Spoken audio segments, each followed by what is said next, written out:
Delay berbulan-bulan namun membuat gebrakan price per performance yang cukup baik untuk saat ini. Itulah kondisi yang terjadi dengan Asus Zenfone 8 yang merupakan flagship Zenfone series Asus selain jawarannya gaming phone yaitu lineup Asus ROG Phone. Walau terlambat, apakah smartphone ini sangat worth it untuk Zen fans yang bersabar sekitar 3 bulanan ini? Halo Grupals, Ferry di sini. Di video kali ini gue akan mengunboxing si Asus Zenfone 8 ini dan memberikan first impression untuk si smartphone-nya sendiri. Inikah si smartphone kecil-kecil cabai rawit? Let's check it out!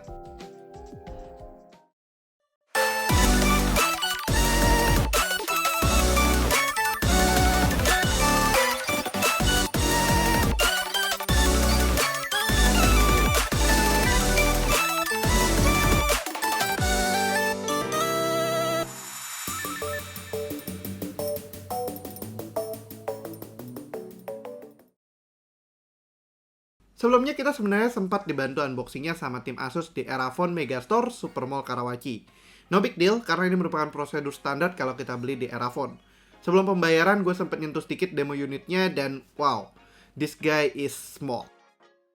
Kembali ke studio dan let's check the box out. Warnanya light grey dengan aksen simple, lambang 8 dan marking Asus Zenfone 8. Kelilingnya juga polos, hanya ada marking Asus dan juga Zenfone 8 tadi. Dan di belakangnya ada stiker technical specs-nya. Warna yang kita pilih adalah warna black. Langsung saja kita buka boxnya dan kita disuguhkan booklet covernya yang berisikan SIM ejector, hard case atau bumper case yang keras seperti counterpartnya di lini ROG Phone, dan juga buku manual serta warranty. Ke dalamnya lagi kita akan bertemu dengan smartphone-nya sendiri. Mungil juga ya ternyata smartphone ini. Kita kesampingkan dulu smartphone-nya dan ke dalamnya lagi kita bisa bertemu dengan charging brick-nya. Di sini yang langsung menyentuh hati adalah smartphone 7 jutaan ini dibekali oleh charger 30 watt yang memiliki interface full USB-C. Ayo dong, masa brand lain kalah? Dan setelah itu kita bertemu dengan charging cable-nya, tentu saja USB Type-C to USB Type-C. Charging brick dan cable, lengkap nih masih smartphone ini. Setup ini sebenarnya sama dengan cable dan juga charging brick dari ROG Phone 3 yang pernah kita experience sebelumnya. Kurang lebih ini isi retail packaging-nya.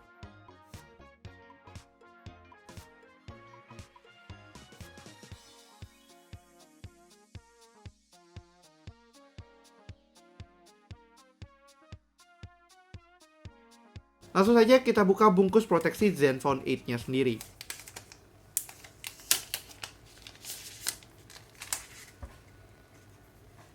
Smartphone ini walaupun mungil, memiliki build yang sangat solid. Glass back Gorilla Glass 3, aluminium frame, dan glass front dari Gorilla Glass Victus yang tahan benturan. Bodinya ini juga dilengkapi oleh sertifikasi IP68 yang membuatnya lebih tahan terhadap debu dan juga tahan air. Menarik juga ya? Walau tangan gue besar sekalipun, feels-nya enak dan masih pas. Beratnya yang juga hanya 169 gram ini tergolong cukup pas, tidak terlalu ringan sehingga terkesan murah, dan juga tidak terlalu heavy untuk profilnya yang masih berukuran kecil dan compact. Di sekitar bodinya ada beberapa kejutan. Yang pertama adalah power button-nya diberikan aksen biru, sedikit reminiscence dengan line-up ROG Phone. Namun bukan itu yang menarik perhatian utama gue, tapi adalah 3,5 mm headphone jack. Lubang audio yang ngangenin ini kembali ke ranah flagship. Yes, I'm looking at you Xiaomi yang memilih untuk menghilangkannya di sebuah flagship kelasnya di harga yang mulai terkejar sama brand-brand lain juga. Selain itu untuk charging portnya sendiri adalah USB Type-C tentunya.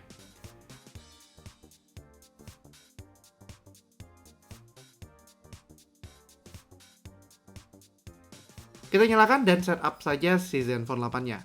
Experience di Zenfone 8 untuk setupnya tergolong cukup cepat, berkat clean Android walau bukan vanilla dan gimmicknya yang lebih minim ketimbang seri ROG Phone. Pada setup ini gue juga bisa men-setup fingerprintnya melalui in-display fingerprintnya, yang gue bisa bilang ini merupakan salah satu sensor in-display fingerprint yang tergolong cukup cepat untuk proses unlocknya.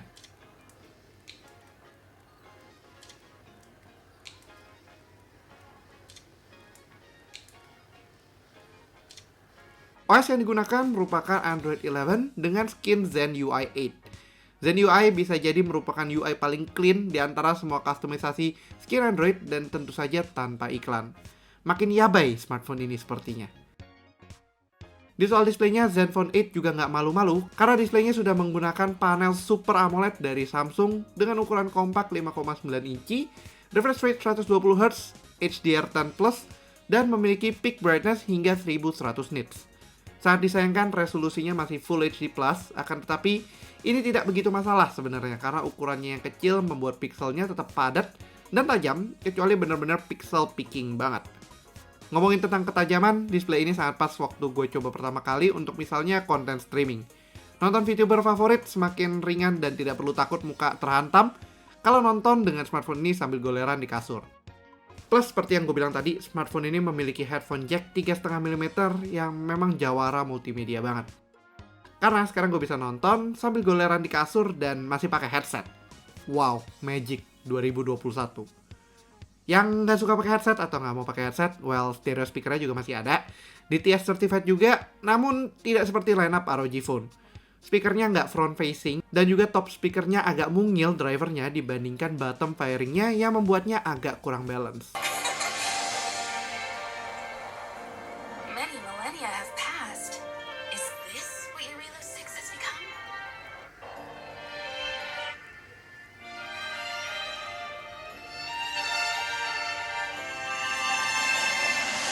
Well, are you ready for your first trailblazing expedition since joining the crew?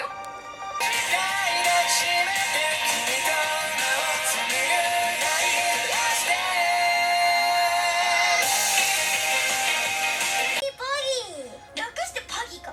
Youngest Poggy! Uh-huh. Poggy! Poggy! Sama Poggy yabai na. Nah, soal spesifikasi sendiri, menurut gue Zenfone 8 ini terlalu berani dengan ukuran yang kecil menanamkan seekor naga yang besar untuk saat ini. Snapdragon 888 dengan fabrikasi 5 nanometer dari Qualcomm menjadi pilihan Asus untuk SoC-nya, ditemani oleh RAM LPDDR5 8GB atau 16GB, dan juga storage 128GB atau 256GB UFS 3.1. Well, ini ngeri-ngeri sedap, dalam artian baik dan juga buruk sebenarnya. Baiknya adalah berarti Zenfone 8 adalah smartphone dengan 888 termurah yang ada saat ini, walaupun memang yang pertama adalah telat dan kedua 888 Plus juga sudah dirilis, namun sepertinya belum ada smartphone di Indonesia yang memakai iterasi Plus-nya. Kalian bisa mendapatkan performa tinggi dalam operasionalnya si smartphone ini sendiri. Berapa AnTuTu score yang didapatnya? Well, tentu saja one of the highest, di 744 ribuan aja. Ekspektasi gue sebenarnya agak lebih tinggi melihat reference modelnya hampir mencapai 800 ribuan. Ya sudahlah, sepertinya memang perbedaan dari binningnya si SoC ini sendiri. Namun demikian, ini juga merupakan bet-nya dari 888. Udah nggak bisa dipungkiri lagi setelah merasakan beberapa smartphone dengan 888, saat operasi intensif, suhunya melejit cukup tinggi. Zenfone 8 saat digunakan untuk menjalankan AnTuTu mampu mencapai suhu hingga 44-an derajat. Yikes. Tapi performa ini bisa gue akui cukup menarik pada first impression ini. Terutama pas kita ajakin main game favorit gue pribadi, yaitu Genshin Impact. Genshin Impact di Zenfone 8 bisa dibilang beda dengan smartphone ber-SoC yang sama. Tentunya full test dan experience dari Genshin Impact dengan smartphone ini akan ada di video terpisah, yaitu video lancar nggak sih main Genshin Impact di Zenfone 8. Dan video tersebut coming very soon. Jadi pastikan kalian udah subscribe dan aktifkan lonceng notifikasi biar kalian nggak ketinggalan sama video tersebut ya Gooples. Rhythm Game Players, tenang aja, video tes Rhythm Game juga akan gue lakukan karena gue yakin dengan adanya headphone jack, ini adalah salah satu dream smartphone kalian juga. Ke soal kamera, Zenfone 8 hanya punya dua lensa kamera belakang aja dan satu buah kamera selfie. Kamera utamanya memiliki sensor 64 megapiksel dengan bukaan f1.8 dan lensa satunya merupakan lensa ultrawide dengan f2.2. Yang sayangnya ultrawide ini hanya memiliki radius 112 derajat aja, sedikit ketinggalan dibandingkan kompetitornya yang udah mulai mengejar 120 derajat. Di kamera selfie-nya, Zenfone 8 memiliki sensor 12 megapiksel f2.8. Untuk opsi perekaman, smartphone ini mampu merekam hingga 8K 24 fps, namun untuk super steady-nya hanya berada di 1080p 60 fps saja maksimalnya. Berikut beberapa contoh foto dan videonya yang kita lakukan di studio.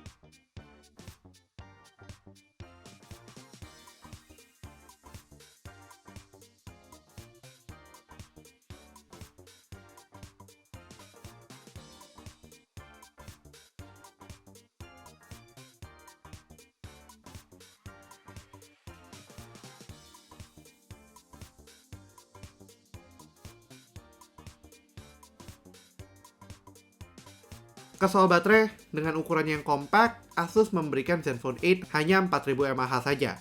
Menurut gua ini agak sayang, terutama dengan optimalisasi dari Triple 8 sendiri. Pada saat kita menggunakannya selama beberapa jam hingga video ini dirilis, performa baterainya, agak under. Fast chargingnya juga bisa dibilang terlalu standar di 30 watt. Tapi ya memang sih, daripada dipaksakan untuk 65 watt atau 60 watt ke atas, lebih baik main aman di 30 watt saja.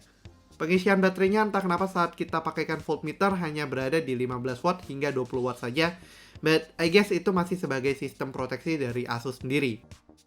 Kurang lebih gue bisa mengisi baterainya hingga 90% dari 30% dalam waktu sekitar 30-an hingga 40-an menit.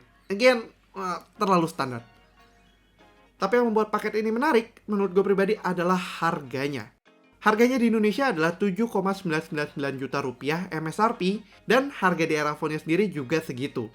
Pada saat membeli smartphone ini sebagai hobi diskon dan juga promo, tentunya gue memanfaatkan cashback launchingnya Zenfone 8 ini dari Eraphone sebesar 300.000, dan ekstra cashback bank lagi, yaitu 300.000 rupiah lagi dari Bank BCA dengan kartu kredit. Jadi in total uang yang gue keluarkan adalah 7,399 juta rupiah. So far, kalian seharusnya masih dapat membelinya di Eraphone. Akan tetapi untuk yang mau beli di marketplace seperti Tokopedia, sepertinya stok saat ini sudah habis terjual setelah terjual sekitar 125 unit. Untuk harganya sendiri, ini pasti masih cukup tinggi, I'm sure. Tapi itu akan gua rangkum di kesimpulan first impression ini, kenapa it's both good dan juga bad.